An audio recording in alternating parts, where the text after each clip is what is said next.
I mean, I'm trying to think. Like, I interviewed Robert Cool Bell from Cool and the Gang. You know, the founder of Cool and the Gang. Right. I remember me and Just Blaze were talking before the interview because, you know, Just Blaze like sampled like, you know, "Pump It Up" was a Cool and the Gang song. Yeah. You know what I'm saying? I wanted to actually get Just Blaze asking him some questions on video, but I hit up just like right before the interview, and he didn't have time to do it. Yeah. You know, and Robert didn't even remember. Like, he kind of knew about "Pump It Up," but not really. Right. So I didn't really get to even really talk about that. Do you feel like artists, to a certain extent, once they get to a high level, they look down on the hip hop platforms?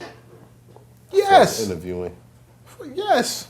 What, I mean, in terms of artists in general? Artists, producers, like. Yeah, I mean, listen, we were supposed to get a Babyface interview that got sabotaged by someone at the label. You know, I mean, last minute. That was annoying. I'm still waiting for Just Blaze interview. That was annoying. And then I saw him on some other platform. It was like, No, I still think he's down. okay. I still think Just as cool dude, man. Cool You know, dude. if you ever talk to him, I think you guys have a good conversation. You know, but do they look down? I don't know. I mean, listen, Robert Cool Bell was happy that his stuff was getting Cool and the Gang is one of the most sampled groups of all time. Like, it's up there with like James Brown, shit like that. Like there's this one drum break that was used in like 500 records. Or like Pump Up the Volume, like that drum break, like that was used fucking everywhere. You know, I mean, just like, you know, as well as like Jungle Boogie, you know, or like Summertime was sampled from you know, from Summer Madness, Right. the Gang. Yeah. You know, it's a lot.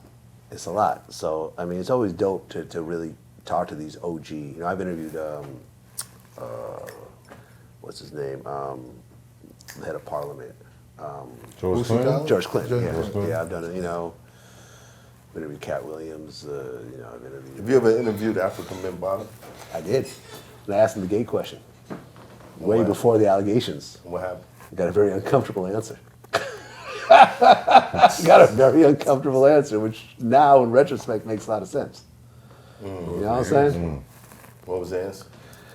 I was like, I was saying how, you know, I think it was like Lord Jamar was about like, had some criticism about homosexuality in hip hop and stuff like that, so I wanted to get his take on that, and he was sort of like, he didn't really answer the question, he sort of danced around the question a little bit, but I didn't know he was gay, allegedly. You know what I'm saying? I mean, according to the Hassan Campbells of the world, he is.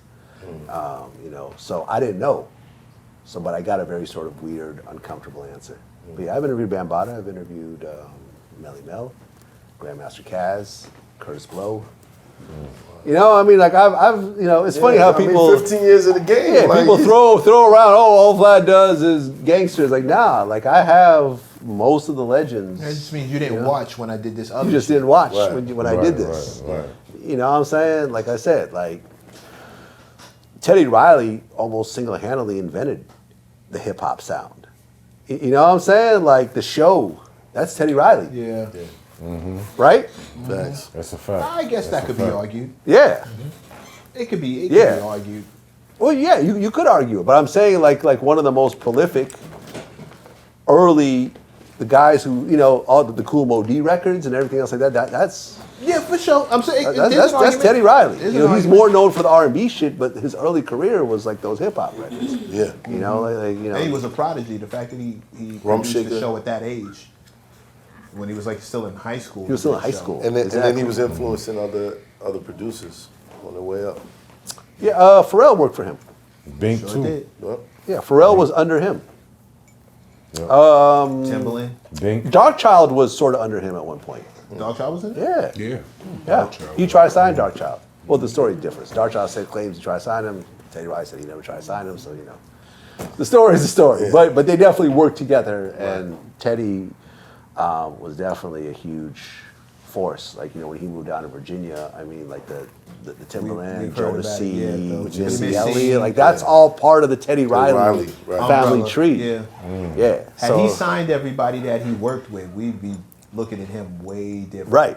Had they all been signed to like Yeah. Future Records or Teddy Riley Enterprises or something? Yeah, When it he would've birthed out of Virginia, what he was there for in Virginia, and all those people who came under his umbrella. Right. Yeah, it was a lot of Never talent. stopped.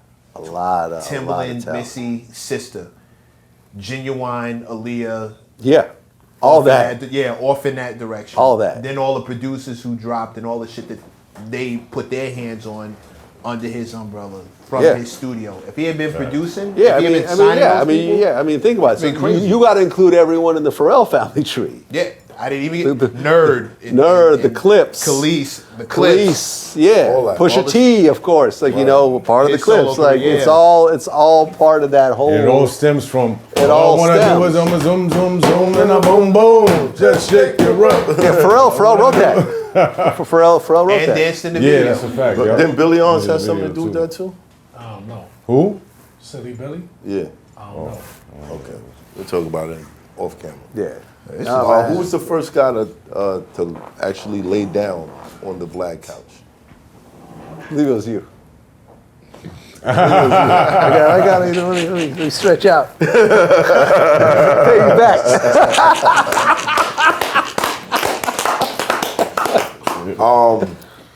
You know, I started this show like 3 years ago.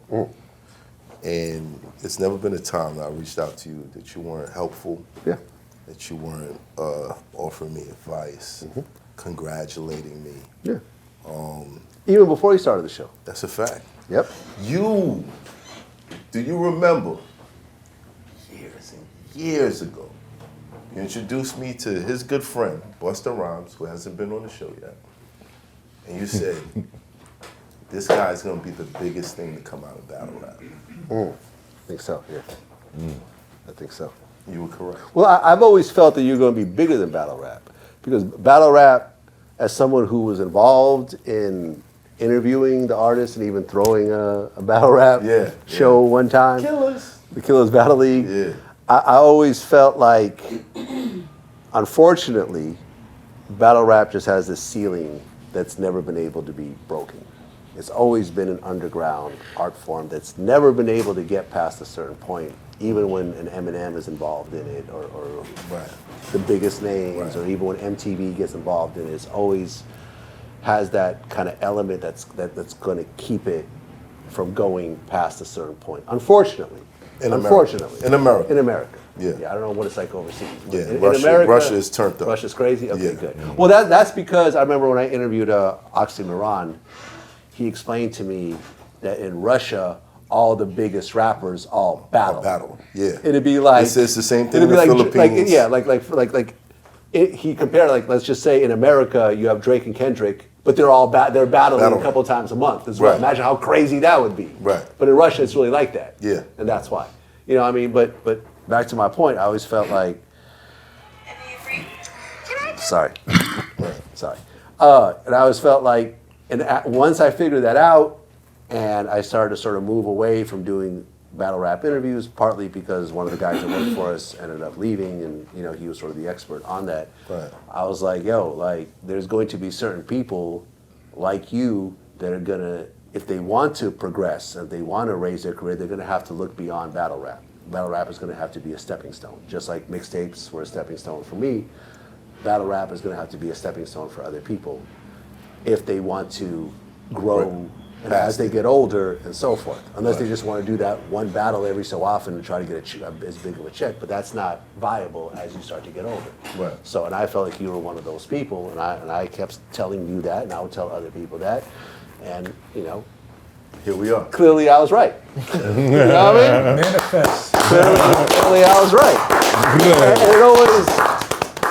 And I've always, and you could talk to so many people that in the same way that I approach you, I've approached pretty much everyone in the media space, from academics, Charlemagne, Adam 22, Sean Cotton, like all these dudes who, even Natasha, like I said, I reached out to Tasha K to congratulate her until she started to shit on me later.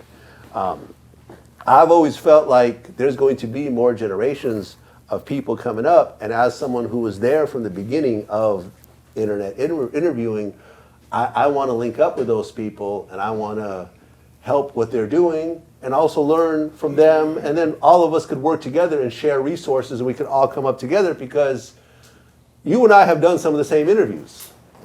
We don't step on each other's toes when that happens. Right. Your interview's your interview, my interview's my interview. There's no reason for a Vlad and Joe Budden to be beefing the way we do, Right. because Vlad will do better working with Joe Budden than against Joe Budden, and vice versa, Right. whether he wants to admit it or not. Right. You know what I'm saying? So when I get these animosity things, to me is just bad business to me. And most of the people who beef with me don't actually have businesses. They're just personalities who just do shit on their own. Right.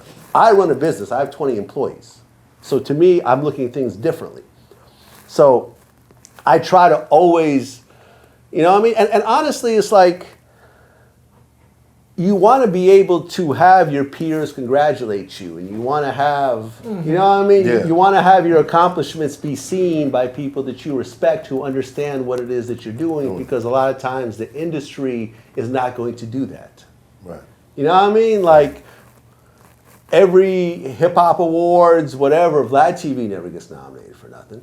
You know what I'm saying? But, you know, I'll get a call from academics telling me how dope some interview was, and he'll actually play the interview on his stream and comment on it, like he just did that with Hurricane Chris the other day. Right. You know what I mean? And it's just like, you know, we have to, you know, we have to work with each other, congratulate each other, and help push each other up, and share resources, and share game, and so forth, because competing with each other doesn't do shit. Yes, we might go viral for a second. If I call Joe Budden a bitch, yeah, it'll go public viral for like a day. If you call him what? A bitch. You know what I'm saying? Joe's away. If he says something about me, it'll go viral, and it's whatever. But it's like, none of us gain from that shit. You know what I'm saying? Right. None of us. Saw any type of exponential growth. There's no It's like, exponential it's growth from pointless. that, and it ends right then and Well, there. I think that for some people, they find a way to market themselves as being anti something that's already popular. Yeah. You dig what I'm saying? I think that's what happens. But Yeah, that's cool. hopefully we can get this media Illuminati thing together. Just you know, just dominate the Illuminati. Just dominate. You know what I mean? Let's do it. Let's do it. Yeah, I mean, when you look at, it goes down, when you look at that 25 list, it goes down to like, the girl that's at 25, Jazzy, you know, Yeah. the little girl. Yeah, Like, shout I out to remember I DM'd her and said, hey, you know, tell your parents that if you guys, you know, congratulations on success, and tell your parents that they ever want to call me, you know, I'll be supportive. You know, Right. and then her dad called me and we spoke and everything else like that, down to the little kids. Yeah. Like I really try to, you know what I mean? Like, most of the people on the list, except for maybe one or two, I have some sort of relationship with. Usually it's a good relationship. You know what I mean? Joe, I think, is the only person on the list who I don't get along with. Like, everyone else on the list, I'm either cool with or I just haven't met them yet. Right. You know what I mean? And that's how we're all really going to win. Not by constantly trying to tear each other down, because, you know, It's whack. I try it's to whack. tell people that. And those situations could escalate into something that no one wants. Facts. Because nobody's like, at this level, there really are no punks. Yeah. You know what I'm saying? You may think that person's a punk. You may think you could physically take that person, but that person got someone with them Right. who might have a gun, who Right. probably has a gun. And they're there to protect that person. And you know what I mean? And you might walk into something that you're not ready for. You know what I mean? Like, so it's, at the end of the day, why create that energy and create that animosity and everything else like that? Because no one's ready to deal with that in reality. Right. You know what I'm saying? Right. Like, if me and you were beefing, I wouldn't want that beef to escalate, because I know what you're capable of. Right. You know what I'm saying? And you have an idea of what I'm capable of. Right. And neither one of us are punks.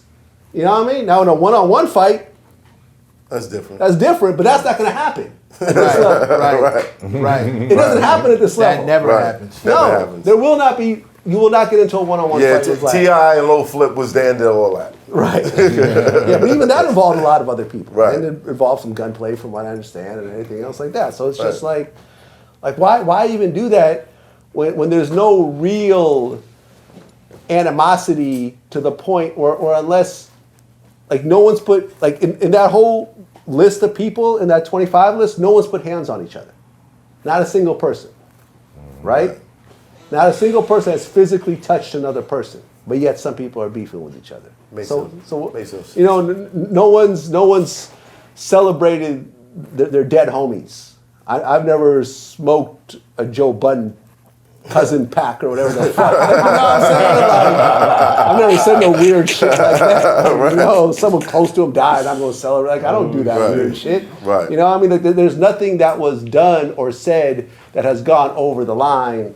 No, you know, I mean, like, none of us have talked about each other's, you know, significant others or no one else's kids or whatever else. It's just a little Vlad, petty let's, shit. let's just be honest. That whole situation is over the ransom shit.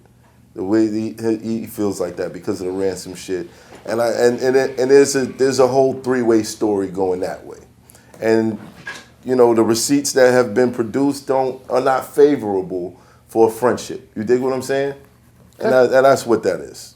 It doesn't have to be animosity. It doesn't have to be. It can be left alone. However, to save face, someone has to be upset. That what's the rule? The story is different. You dig what I'm saying? If nobody violated somebody's kids, violated somebody's wife, sent somebody to jail, or took somebody's life, you can figure it out. Well, somebody went to jail. Even if figuring it out means leaving the whole thing alone Right. and walking the other way. Exactly.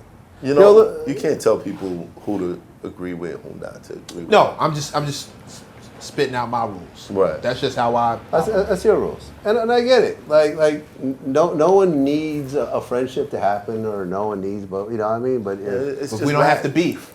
but you know, I mean, you know, beef starts one way and it gets responded to, and it continues.